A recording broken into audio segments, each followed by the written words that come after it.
Hi there, and thanks once again for tuning in to the Explaining History YouTube channel. And this is the third of the various little videos I'm doing on thinking about Hitler. I'm trying to not think too much about Hitler this week. The first one, I said, try not to over focus on these lurid tales of Hitler's private life. They really aren't as important as you think they are. The second one, we looked at how Hitler's personal routine had profound implications for his the management of government up to 1939. And in this video, I want to talk about Hitler during the war and how Hitler's own mentality had an impact on the war.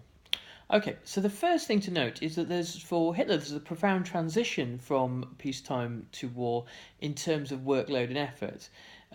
His routine up until 1939 is quite carefree. He manages to be quite an idle, absent dictator. He can't do that during the war, nor I think does he wish to. Hitler has worked towards the war over 20 years. And with his typical inflated ego, he set out really to show that he could win where others could not, and that he would be the visionary man of destiny. Now, this has a profound impact on Germany. Firstly, it means that the normal methods of decision making for the German army change. Germany's armed forces, since the mid 19th century, had worked on a principle called Auftragstactic. Auftragstactic meant that field marshals made big strategic decisions about what needed to happen. They created the big picture of the war. Things like say, for example, in the First World War, the Schlieffen Plan, things like that. And the generals on the ground and commanders below them, they had initiative to work out the best thing to do based on their knowledge of local conditions, troop morale, the strength of the enemy, and that sort of thing. And that by having this decentralized decision making, the German army was exceedingly effective. And its effectiveness comes from this. Hitler begins to undermine Auftragstactic and become an ever more centralised decision maker. And he's kind of a victim of his success, because he's so successful in the summer of 1940 when the German army races across France, achieving in 6 weeks what it took and failed to happen in 4 years in the First World War. Hitler believes in his own infallibility. When Hitler returns from his Victor's journey to Paris, he comes back to the Berlin's Anhalter station.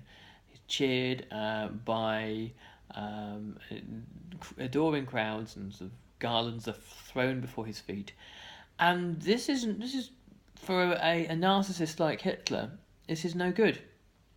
It convinces Hitler of his own infallibility. And the one thing that people like Hitler really need to avoid is that presumption. Hitler goes on, and in December 1941, he joined the counterattack that the Soviets put up at the gates of Moscow. Hitler orders his generals to stand fast, and unfortunately for Hitler, it's the right call. Because for there on after, Hitler believes again that he is infallible, that all his calls are correct, particularly the calls he makes at Stalingrad. So Hitler's own demoralization of his generals and his his growing workload and his centralization of decision making and his belief in his own infallibility all combine in the second half of the war to create immense crisis. So if you're doing an essay on why it is Germany loses the Second World War, this is a considerable factor.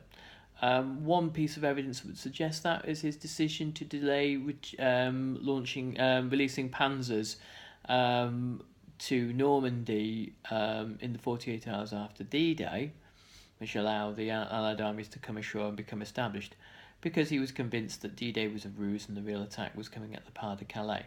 And also, he was in such a nobody dared wake him up, which sounds absurd, but it's true.